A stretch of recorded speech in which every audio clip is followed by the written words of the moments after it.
From the roots of Bharat to the eternal wisdom of Sanatan.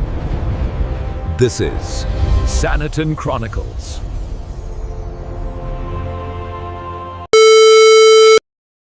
సరే, ఇక ఏమాత్రం ఆలస్యం చేయకుండా అసలు విషయంలోకి వెళ్ళిపోదాం. సనాతన పురాణాల చరిత్ర అనగానే మనకు వెంటనే గుర్తుకొచ్చే పేరు ఒకే ఒక్క గర్జనతో స్వర్గాన్ని సైతం వణికించగల మహాయోధుడు భగవాన్ హనుమంతుడు. ఈ విశ్లేషణలో ఆ మహావీరుని వెనుక ఉన్న అద్భుతమైన, ఎవరికీ అంతగా తెలియని రహస్యాలను మనం ఛేదించబోతున్నాం. ఇది కేవలం ఒక పౌరాణిక కథ కాదు. ఇది అనంతమైన శక్తి మరియు అంతకంటే గొప్పదైన భక్తి గురించి తెలియజేసే ఒక అద్భుతమైన ప్రయాణం.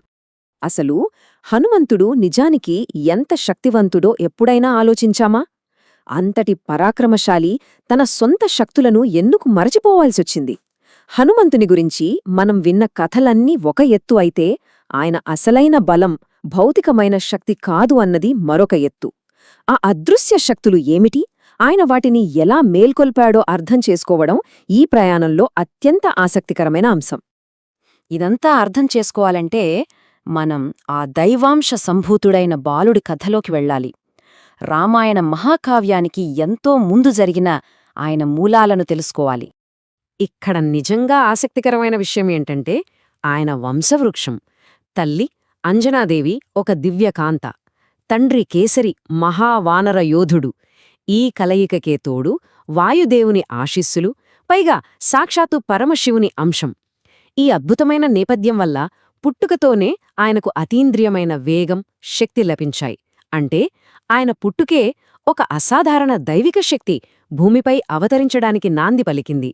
ఈ శక్తుల పరిమాణం ఎంత పెద్దదో ఆయన చిన్నతనంలోనే ప్రపంచానికి తెలిసిపోయింది. ఉదయిస్తున్న సూర్యుడిని ఒక ఎర్రటి పండు అనుకుని ఆ బాలుడు అమాంతం ఆకాశంలోకి దూకేశాడు. అది కేవలం ఒక చిన్న గెంతు కాదు, ఆకాశమంతా దద్దరిల్లేలా సాగిన ప్రయాణం. అది చూసి దేవలోకం వణికిపోయింది. ఆ ఆకస్మిక భయంతో ఇంద్రుడు తన వజ్రాయుధంతో కొట్టడం, ఆ దెబ్బకు బాలుడు మూర్ఛపోవడం జరిగింది. కాని ఆ తర్వాత జరిగిన పరిణామం విశ్వాన్నే స్తంభింపజేసింది. వాయుదేవుడు తీవ్రమైన కోపంతో విశ్వంలో గాలిని నిలిపివేశాడు. ప్రాణవాయువు లేక సృష్టి అల్లాడిపోయింది. అప్పుడు దేవతలందరూ దిగివచ్చి ఆ బాలుడికి అసాధారణమైన వరాలిచ్చారు. అప్పుడు దక్కిన ఆ శక్తులు మామూలివి కావు. అపారమైన బలం, ఎవరూ జయించలేని అభేద్యత, లోతైన జ్ఞానం, చిరంజీవత్వం, వాయువేగం, ఎలాంటి ఆయుధాలైనా ఛేదించలేని రక్షణ కవచం. ఒక చిన్న బాలుడు ఈ స్థాయి శక్తులను పొందడం నిజంగా ఊహకందని విషయం కదూ. అప్పటికే ఆ బాలుడు స్వర్గాన్నే గడగడలాడించాడు. కాని ఇక్కడే కథలో ఒక పెద్ద మలుపు ఉంది. అదే ఆ మరచిపోయిన శక్తుల శాపం. ఆయన జీవిత గమనాన్ని మార్చేయగల అతిపెద్ద బలహీనత ఇది. చిన్నతనంలో ఆ అపారమైన శక్తులతో ఆయన చేసిన అల్లరి మునుల తపస్సుకు ఆటంకం కలిగించింది. దాంతో వారు ఒక విచిత్రమైన శాపాన్ని ఇచ్చారు. ఎవరైనా తన శక్తిని గుర్తుచేసే వరకు ఆ శక్తులన్నీ ఆయనకు గుర్తుండవు అన్నదే ఆ శాపం. దీని అర్థమేంటంటే, రామాయణ కాలంలోనే అత్యంత బలమైన యోధుడు తన అసలు సామర్థ్యమేంటో తెలియకుండానే పెరిగాడు. నిజానికి ఈ పౌరాణిక కథనం వెనుక ఉన్న లోతైన అర్థాన్ని గమనిస్తే ఇది మనందరి కథలాగే అనిపిస్తుంది కదూ.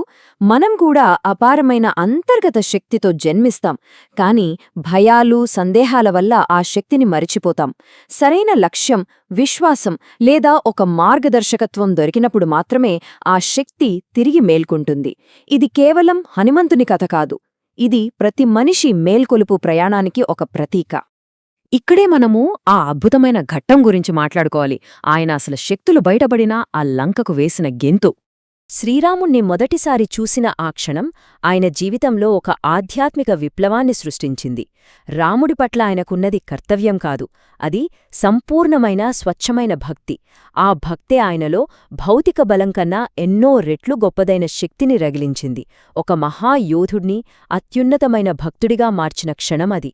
సీతాన్వేషణలో సముద్రమెదురైనప్పుడు జాంబవంతుడు ఆయన శక్తులను గుర్తుచేశాడు. అంతే, పరిమితులన్నీ తొలగిపోయాయి. ఒక్క ఉదుటిన పైకి లేచారు, కింద పర్వతాలు కంపించాయి. ఆకాశం పిక్కటిల్లేలా గర్జించింది. అది మామూలు ప్రయాణం కాదు, కింద అంతులేని మహాసముద్రం. ఆ వేగానికి భయంతో ఘోషించింది. ఆ దూకడం కేవలం సముద్రాన్ని దాటడం కాదు, ఒక మహావీరుడు తన అసలైన విధిని మేల్కొల్పడం. సుందరకాండలోని ఈ ఘట్టం నిజంగా రోమాలు నిక్కబొడుచుకునేలా చేస్తుంది. అయితే ఆయన లంకలో అడుగుపెట్టాక కేవలం తన భౌతిక బలాన్ని మాత్రమే ప్రదర్శించలేదు. ఆయన చూపించిన వ్యూహాత్మక మేధస్సు కూడా అద్భుతం. ఎవరికీ కనిపించకుండా వెతకడం, శత్రువుల కంట పడకుండా తప్పించుకోవడం, సీతమ్మకు సందేశమివ్వడం, అదే సమయంలో శత్రువుల రక్షణ వ్యవస్థలను అంచనా వేయడం. బలం ఎంత ముఖ్యమో బుద్ధిబలం కూడా అంతే ముఖ్యమని ఆయన నిరూపించాడు. ఇక తన తోకకు నిప్పు పెట్టినప్పుడు ఆ శత్రు స్థావరంలో ఆయన సృష్టించిన భీభత్సమంతా ఇంతా కాదు. స్వర్ణలంకను దహించి ఆ మంటల ద్వారా సాక్షాత్తు రావణుడి అహంకారాన్నే బూడిద చేశారు. రాక్షసుల గుండెల్లో భయం పుట్టించిన అతిపెద్ద హెచ్చరిక అది. ఆ తరువాత జరిగిన మహాసంగ్రామంలో మనం మాట్లాడుకోవలసిన మరో ముఖ్యమైన ఘట్టం సంజీవని పర్వతాన్ని కదిలించడం. యుద్ధంలో లక్ష్మణుడు తీవ్రంగా గాయపడినప్పుడు సంజీవని మూలిక కోసం హిమాలయాలకు వెళ్లారు. కాని ఆ మూలికను గుర్తించలేకపోయారు. అప్పుడాయన ఏమాత్రం వెనుదిరగలేదు. ఏకంగా ఆ సంజీవని పర్వతాన్నే తన చేతులతో పైకెత్తేశారు.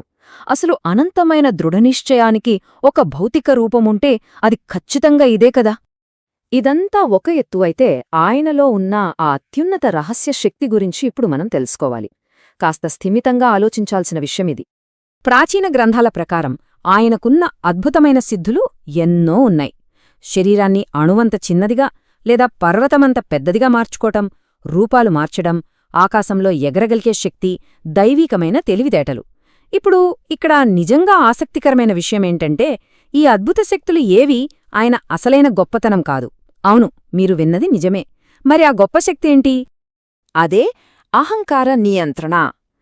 తనలో అనంతమైన ఊహకు అందని శక్తి ఉన్నప్పటికీ కించిత్ గర్వం లేకుండా సంపూర్ణమైన వినయంతో, నిస్వార్థంతో మెలగడం. ఎంత ఎదిగినా ఒదిగి ఉండటం అనే ఈ ఒక్క లక్షణమే ఆయనను ఆధ్యాత్మికంగా ఎవ్వరూ జయించలేని అజేయుడిగా నిలబెట్టింది. ఇక్కడ ఈ అద్భుతమైన సమతుల్యతను ఒక్కసారి గమనించండి. ఒకవైపు శత్రుసైన్యాలను సర్వనాశనం చేసి పెద్ద పర్వతాలను అమాంతం వత్తగల కఠినమైన భౌతిక శక్తి. మరోవైపు రాముడు ముందు కన్నీళ్లతో చేతులు కట్టుకుని నిలబడేంత మృదువైన భావోద్వేగ స్వచ్ఛత. ఈ రెండు విరుద్ధమైన గుణాల కలయికే ఆయనను కలియుగంలో కూడా దేవుణ్ణి చేసింది. ఈ మొత్తం విశ్లేషణ మనకు నేర్పే అతి ముఖ్యమైన పాఠం ఇక్కడే ఉంది. మనలోని అహంకారం, భయం, సందేహాలు తొలగిపోయి క్రమశిక్షణతో కూడిన నిస్వార్థమైన భక్తి లేదా ఒక ఉన్నతమైన లక్ష్యం ఏర్పడినప్పుడే మనలో ఉన్న అసలైన బలం మేల్కొంటుంది. అందుకే హనుమంతుడు కేవలం ఒక పురాణ పురుషుడు మాత్రమే కాదు, ఆయన స్వచ్ఛమైన సేవకు, అహంకారరహిత తత్వానికి ఒక సజీవ ప్రతిరూపం.